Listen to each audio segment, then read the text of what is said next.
Maybe కొంచెం మల్టీప్లెక్స్ల వరకు ఉంటుందేమో అని అనుకున్నారు. ఇప్పుడు థియేటర్లు అన్నీ ఓపెన్ అయిపోయినాయి, బుకింగ్స్ అన్నీ స్టార్ట్ అయిపోయినాయి.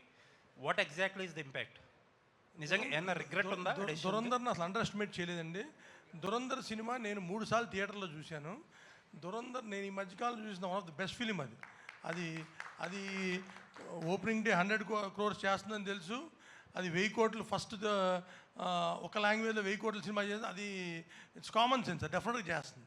కాకపోతే అది అనౌన్స్మెంట్ వచ్చిన తర్వాత నాకు ఎప్పుడు అన్ని కాల్స్ రాలా. Every distributor call me in 1 hour, 19th రండి.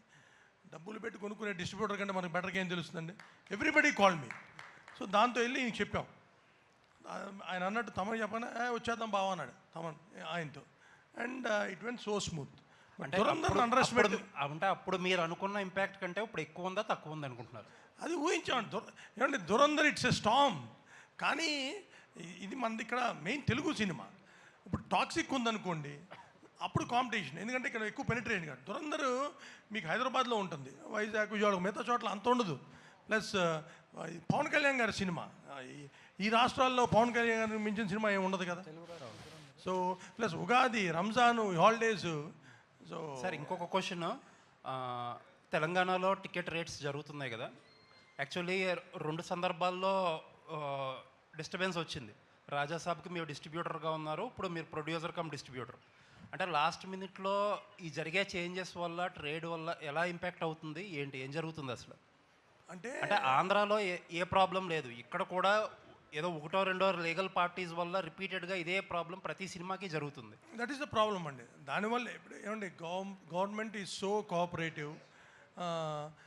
రేవంత్ రెడ్డి గారు ఏది అడిగినా చేస్తారు ఇండస్ట్రీకి. సో చేశారు, మాకు సలార్కి ఇచ్చారు. అంటే అసలు ఈ రేట్స్, బెనిఫిట్స్ ఏదడిగితే చేశారు. అదే కాదు, ఇండస్ట్రీ కోసం ఏది కావాలని ఆయన దగ్గరికి వెళ్ళినా ఆయన he's always welcome and he's doing everything. కానీ ఇక్కడ కోర్టులో ఇష్యూస్ వచ్చినప్పుడు సో వాళ్ళకి ఇబ్బంది వస్తుంది. సో దానివల్ల వచ్చిన ఇష్యూ. అండ్ దీనికి టైం కూడా తక్కువ ఉంది. అండ్ వీ ఫెల్ట్ సరే దురంధర్ ఉంది, దురంధర్కి ఒక ప్రైజు మన దానికి ఎక్కువ, ఎందుకని మేము ఒక డెసిషన్ తీసుకుని this time we want to try this. And it's we are getting lot of appreciation and moment కూడా చాలా బాగుంది. అండ్ మీకు మీ లైనప్లో చాలా బిగ్ సినిమాలు ఉన్నాయి. మీకున్నన్ని పెద్ద సినిమాలు అట్లీస్ట్ లాస్ట్ 1-2 ఇయర్స్లో ఎవరికీ లేవు ఏ బ్యానర్కి. ఈ ప్రాబ్లంకి ఒక సొల్యూషన్ తీసుకురాకపోతే మోస్ట్ ఎఫెక్టెడ్ పార్టీ మీరే అవుతారు. ఏంటి sir, what is the road map now? ఇక్కడ solution is we have to get flexi rates అండి. We are going to approach both the governments in Telangana and Andhra. And వాళ్ళు అర్థం చేసుకుంటారు. మేము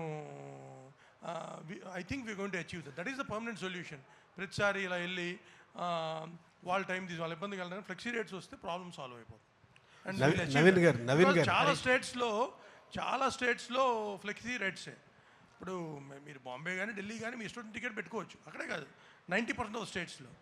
అది కూడా ఇక్కడ వస్తే ఇంక అయినా టికెట్స్ రేట్స్ అనేదండి సంవత్సరానికి 5-6 సినిమాలకే. మిగతా సినిమాలకి అసలు పెంచాలని అనుకోం. ఇప్పుడు యూఆర్ మేకింగ్ 1000 వారణాసి చేస్తున్నారు, లేకపోతే పెద్ది వస్తుంది రేపు, అల్లు అర్జున్ అత్లీ గారి సినిమా కానీ, ఫౌజీ కానీ, పెద్ద హీరో సినిమాలు. డ్రాగన్ చేస్తున్నాం, ఎన్టీఆర్ గారు, ప్రశాంత్ గారి సినిమా. అంటే మనం మేము జార్డన్ వెళ్ళి తీసాం. Extraordinary visuals. Per day we spending crore and half. అంత ఖర్చు పెట్టి విజువల్ ఫీస్ ఇద్దాం అన్నప్పుడు ఆటోమేటిక్గా డెఫినెట్గా వీ నీడ్ హైయర్ ప్రైజెస్. 5-6 సినిమాలు తప్పితే మిగతాటికి గోల్ లేదండి. దానికి యాజ్ ఇట్ ఈస్గా ప్రైజెస్ కంటే అవసరం లేదు కూడా. All the best.